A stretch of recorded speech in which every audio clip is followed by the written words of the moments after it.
Buen día, ¿cómo andan? Bueno, taller de escritura creativa. Hace unos 2 semanas que no tenemos taller. Sin tantas ganas lo vamos a hacer.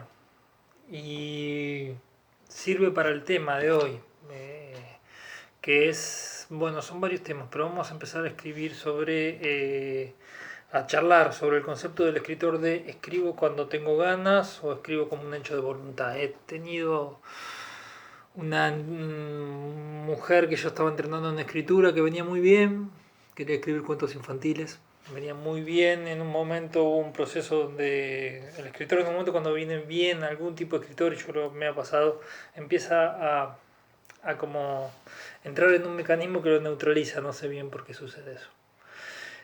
Bueno, a algunos le diría que aparece por ahí el sensor, o aparece por afuera el sensor y vincula con el sensor del escritor. Y en algún momento me dijo, yo voy a escribir cuando tenga ganas, y yo le propuse bárbaro, pero en realidad la propuesta de casi todos los talleres es se escribe cuando no se tiene ganas también. Escribir es un acto de voluntad y también de disciplina si uno quiere. ¿Por qué? Porque está buenísimo escribir cuando se tiene ganas, pero después no se puede esperar a escribir como Cortázar, porque eso es lo que se hace uno se es muy libre de decir yo escribo cuando tengo ganas. Después vemos qué pasa con esto de las ganas, qué maneja el mecanismo de las ganas.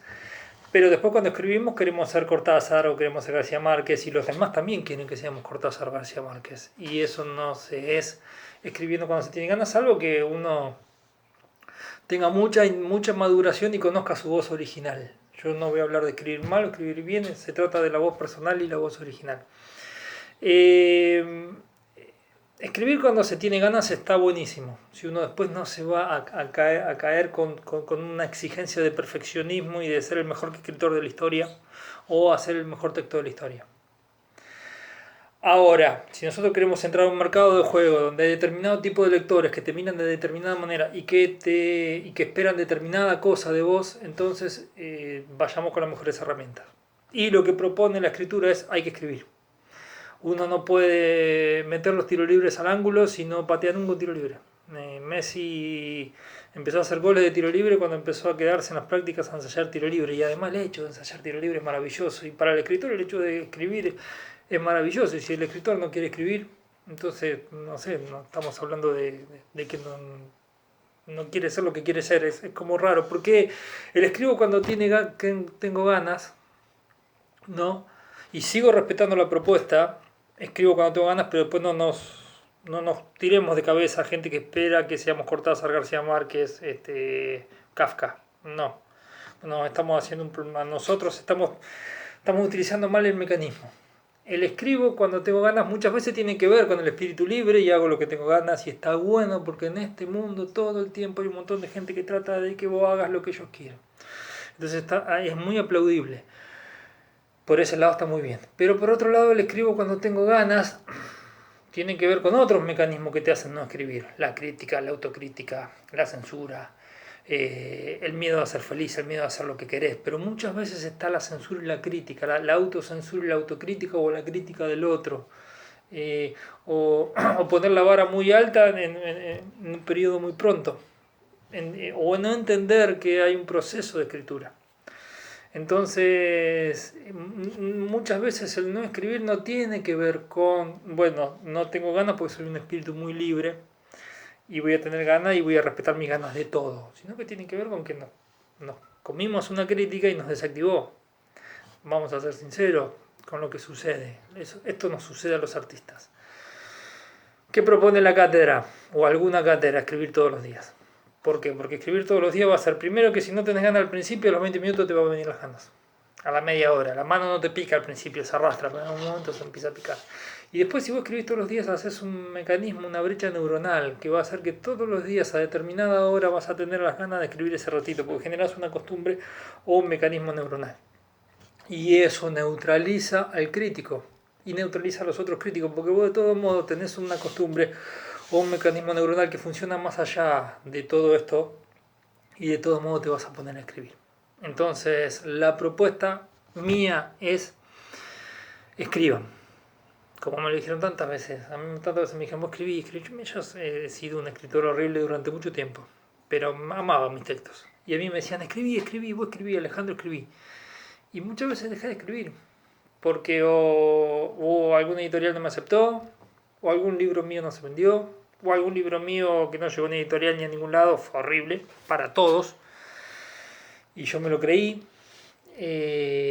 O qué sé yo, de a poquito fui dejando de escribir, o un montón de cosas que pasan en el mundo nos sacan para otros lados y la escritura es considerada un hobby, algo que se haría en otro momento, no se respeta tanto. En la escuela no te enseñan no te enseñan en la escuela a respetar tu ser creativo, entonces la escritura va siendo relegada. La escritura es algo que va siendo relegado y hay que escribir. Si van a tomar el criterio de escribir cuando tienen ganas, sí, que es muy respetable y ojalá tengan ganas durante bastante tiempo porque escribir es un hecho lindo. Después no se entreguen al criterio de esperar hacer la mejor novela del mejor escritor en su mejor momento, que es lo que nos hacemos cuando nos hacemos un autoanálisis y nos entreguen al criterio de los otros. Si van a tomar el mecanismo de escribir y generar una costumbre, les va a gustar. Es una experiencia que está buena transitar. Porque además es escribir. No es pisar brasas. Muchas veces escribir de cosas muy profundas y dolorosas del pasado puede ser doloroso. ¿Sí? Para algunos es liberador. Para la escritura terapéutica es liberador. Pero puede ser doloroso y yo entiendo que alguien quiere esquivar eso. Escriban de cosas felices y eso sí no es doloroso. Escriban de cosas positivas y eso sí no es doloroso. Escriban sobre halagos a sí mismos, a los otros y eso sí no es doloroso. Escriban cosas lindas. Escriban desde lo lúdico y nada de eso es doloroso. Bien, va a ser largo este taller porque ni siquiera empecé. Bien. ¿Qué son las miradas de los otros? Nosotros terminamos un texto y después lo sometemos a la mirada de los otros y hay cátedras de escritura que dicen que en determinado momento hay que usar determinado mecanismo, determinada cosa de escritura porque tiene que ver con los estilos que son aceptados, por ejemplo, ya no usar el tiempo pasivo, ya no describir tanto. Bien, son miradas de época, no son leyes de la estética. Las miradas no son leyes de la estética, no existen las leyes de la estética.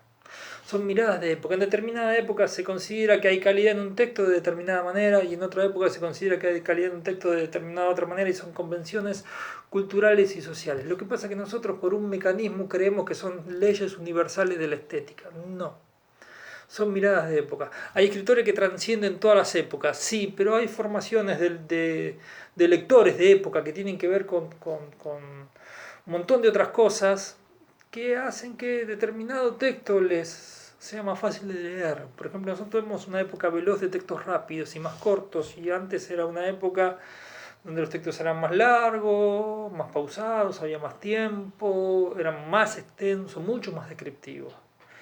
Entonces también entendamos la mirada de los otros como miradas de época. Si entendamos que hay miradas de época, no leyes universales de la estética que nosotros no estamos cumpliendo, o sea que no somos válidos, ¿no?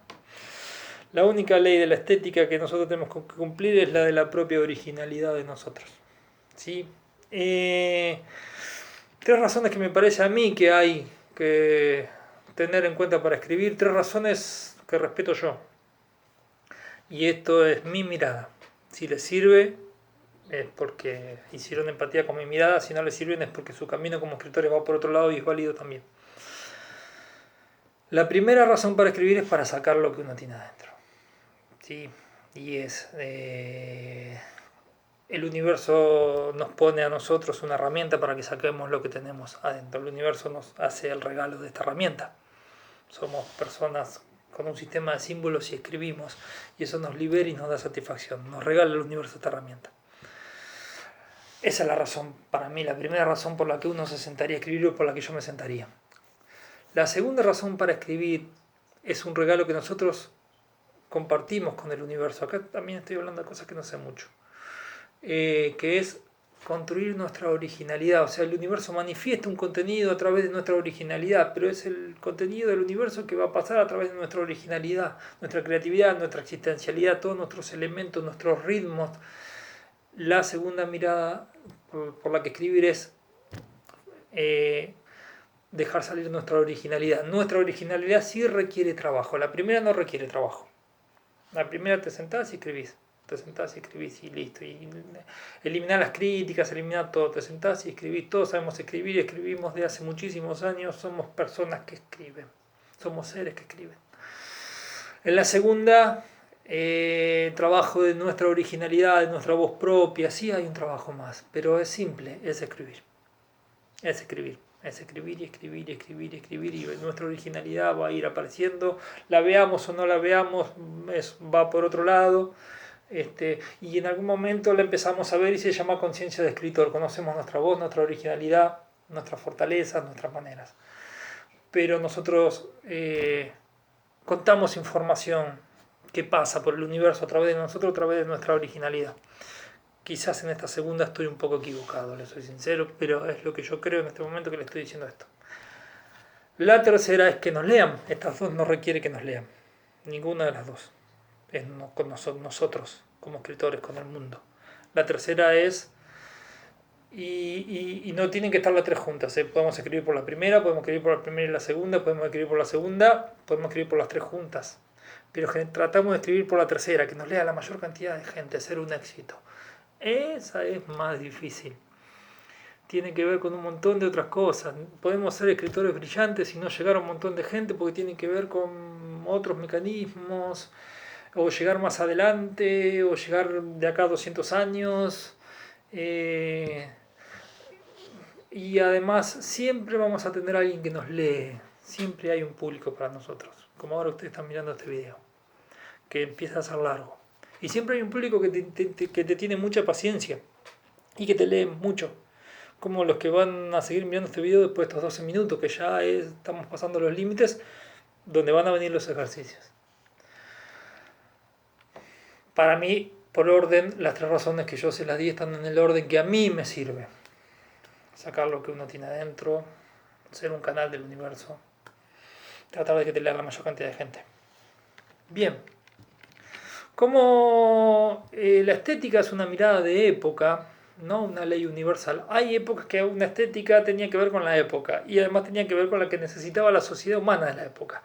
La época de los enciclopedistas, y esto tiene que ver con nuestro primer ejercicio, era la época donde un determinado sector del mundo estaba descubriendo el otro sector del mundo, no inventándolo, no creándolo. Estaba dándose cuenta que estaba, pero en ese otro sector del mundo había otra gente, había plantas, había animales, y lo que hacían era clasificar.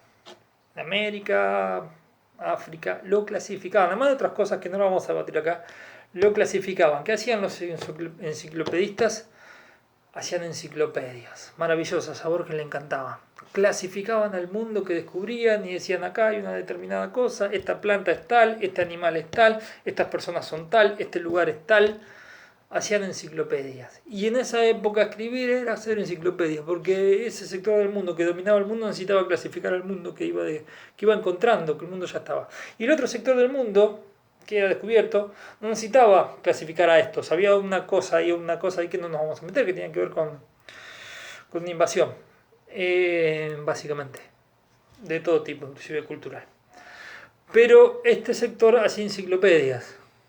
Y en esa época escribir bien era escribir enciclopedias, sintético, rápido y contándole a la gente lo que hay. Las enciclopedias son maravillosas, de ahí ha quedado una sensación de enciclopedia en todos nosotros. Nos encantan leer, bueno, los documentales son como enciclopedias, nos muestran especies nuevas, nos muestran características de las especies, nos muestran lugares nuevos. Hay mucho del enciclopedismo en nuestra sociedad. El primer ejercicio es hacer una enciclopedia de tu casa, ¿sí? Es un ejercicio muy lúdico, está muy bueno. Escribir la flora, la fauna, el relieve, la ideografía, la minería, la industria, la agricultura de tu casa o de tu barrio.